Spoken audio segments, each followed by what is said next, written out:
The sun rises and sets every single day, and the majesty of seeing a good one will have us reaching for our cameras every single time. But if you feel that your sunrise and sunset photos are a little bit up and down, sorry about that, then you're in the right place. Because in this video, I'm going to share with you a simple 5-step guide that will turn your boring sunrise and sunset photos into interesting, amazing pictures. And if you stick around to the end, I've also got a little bonus tip up my sleeve for you as well.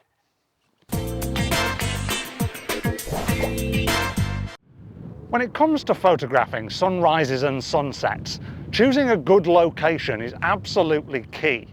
I like to think of my sunrise or sunset as the background to my scene. Therefore, it's my job, as well as your job as photographers, to find something interesting to place in between it and our cameras. So look out for features within the landscape. It could be a building, it could be a rock, a tree, a river, lake or stream with some nice reflections, or even a sheep relieving itself, just like the one behind me here. It also pays to find an elevated promontory, easy for me to say. This way you don't run the risk of the sun setting behind a hill or a copse of trees before you've even had a chance to get your camera out to take some photographs. If it sounds like I'm speaking from experience here, it's probably because I am. It's also worthwhile downloading an app like the Photographer's Ephemeris or Photo Pills. Not only do these apps tell you when sunset and sunrise are going to be, they also give you a map with a trajectory. Once again, I'm throwing in the tongue twisters in this video, that shows you where the sun is going to be at any given point in time. So you can map your composition around where the sun's going to fall beyond the horizon, or of course if you're photographing sunrises, where it's going to come up. So once you've found that spectacular landscape with an amazing feature on a high promontory overlooking the sunrise or sunset, then we're ready to move on to step number 2. You don't have to live here in good old unpredictable Yorkshire to know that sunrises and sunsets can be, how shall we put it, a little bit hit or miss. Therefore, when we go out to photograph them, we need to be safe in the knowledge that the conditions that we're hoping for are going to be absolutely spot on to get the best photographs possible. Having said that, I still don't know that I'm going to get a sunset even when it's about an hour away. The most favourable conditions for sunrise and sunset photography is a nice dappled cloudy sky. Not too cloudy that it's going to block the sun at the vital moment, but cloudy enough so the sun has something to reflect its beautiful warm light off and to provide a little bit more atmosphere and interest above the horizon. You could also do with a day when the air is nice and clear and fresh, therefore you avoid getting those horrible muddy hazy shots. I often find that, here in the UK anyway, that the best months to take photographs of sunrises and sunsets tend to be between September and April, when the air is just naturally fresher. He says, recording a video about how to photograph sunrises and sunsets in late July. Having said that, you can cut through some of that haze using a circular polarizing filter. These do the job of diffracting reflected light in the atmosphere. You might have seen them used before to cut through reflections on the surface of water or in a window. Also, when you photograph a blue sky through them, they have the effect of darkening the blue. This is because they're cutting through those reflections off all of the particles and just making things a little bit clearer. So we've found our perfect location, and hopefully the conditions are absolutely spot on. So let's move on to step number 3. When I say break the horizon line, I don't mean run up to this building with a sledgehammer and knock it down a bit more. I mean project your subject, the thing that is the feature in your photograph, above the line where the sky meets the land. Not only will this draw the eye upwards into the drama of the sky, which is obviously one of the most important parts of a sunrise or sunset photo, it also provides depth and a bit more interest to your photograph, so it doesn't just look a bit flat and uninspiring. That was a nice quick and easy one, wasn't it? Ow! Why on earth am I standing in the middle of a thistle and nettle patch with my shorts on? Whilst I try and come up with an answer to that question, let's move on swiftly to step number 4. I have to admit, I cannot stand tripods. They're cumbersome, they're painful when you put them up, when you trap your fingers, they're painful when you put them down, when you trap your fingers again, and they restrict your view so much. But when it comes to photographing in low light, like sunrises and sunsets, they become a necessary evil. So tip number 4 is all about avoiding what I like to call tripod eyes, where you're photographing things from the same angle all the time. Try to get used to using your tripod and putting it up and down and using different levels. You might have to crane your neck a bit and you might go away with a few bruised fingers, but at least you're going to show off your sunrise and sunset scene from alternative perspectives, which is always going to be a good thing. I think I've sat in some sheep feces.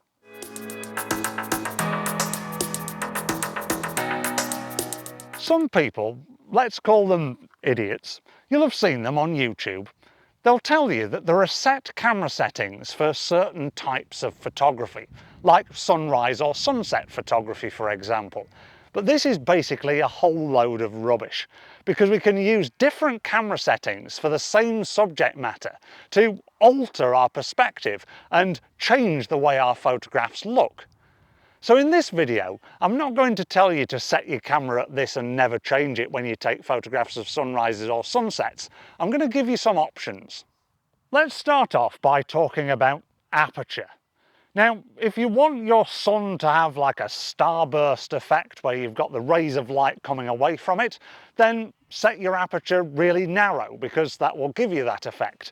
Whereas if you open your aperture wider, it will help to bring your subject further forward in the frame and cast the sunset more into the background, because it won't be as focused. If you want something as a happy medium, then the mid-range apertures, say f5.6 to f11, will do a perfect job of that. Let's move on to ISO. I seem to have found the nettles again.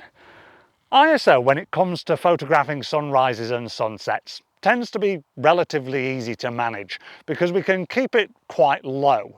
Because we've got the stability of a tripod, we don't necessarily have to worry about how long we're exposing our photographs for. And a low ISO usually means lower noise levels and better quality photographs. Tick. We can then use our shutter speed to balance our exposure. When you're setting your shutter speed value, make sure that you take a light meter reading from the sky. Because this is going to be the brightest part of your photograph and arguably the most important part of your photograph, it pays to make sure that we don't overexpose it. Although if you've got the sun in your photograph, don't worry about overexposing that, because not even our eyes can manage that amount of light. If you'd like to learn more about light meter readings, then stay tuned to the Yorkshire Photo Walks YouTube channel. So subscribe and click that notification bell, because I've got a video coming up on that in the not too distant future. Whilst we're on the topic of camera settings, it's worth giving a shout out to the often neglected cousin of the camera settings world, white balance. This may sound counterproductive, but when it comes to photographing sunrises and sunsets, it helps to set a preset of cloudy or shade. What this has the effect of doing is warming those beautiful tones of the sunrise or sunset and giving you some rich colours to work with. Sunset is nearly upon us, and you may be able to hear a hint of surprise in my voice, because it actually looks like it might do something tonight. But before I share with you that final bonus tip, I'm going to scout around for some different vantage points and share with you some photographs that hopefully will prove that if you follow the steps that we've taken so far in this video, you're in for some really good sunset and sunrise photographs. Looking back at the photographs that I took as the sun was going down, my favourite ones are the ones where the subject is almost framing the sun.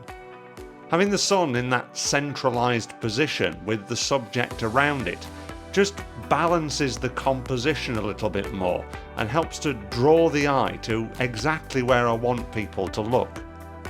I did take one or two shots where the sun was offsetting the subject at either side of the frame, but I don't really think these work quite as well because both the subject and the sun are both strong focal points, and when they're either side of the photograph I'm not quite sure whether the balance feels quite right. I suppose I should add a note about post-production here as well, because I know there'll be comments saying, oh, you've gone too far as per usual. But actually, I metered from the sky as I suggested as one of our tips, and because of that I haven't had to layer any shots or bracket them. I've just basically lifted the shadows to bring a little bit of life back into the subject matter. So, for that bonus tip, when we're photographing sunrises and sunsets, our attention is mainly trained on the horizon, because let's face it, that's where all the action's happening. It's where the sun's either going up or coming down. But my bonus tip is to always look behind you. Whoa! Because that sun is casting all of that lovely golden hour light, it's going to be projecting it onto the subjects that sit behind where you're photographing. So if you just turn around from time to time, you never know, you might just get another really good shot that you weren't expecting. Well, the sun has dipped below the horizon for another day.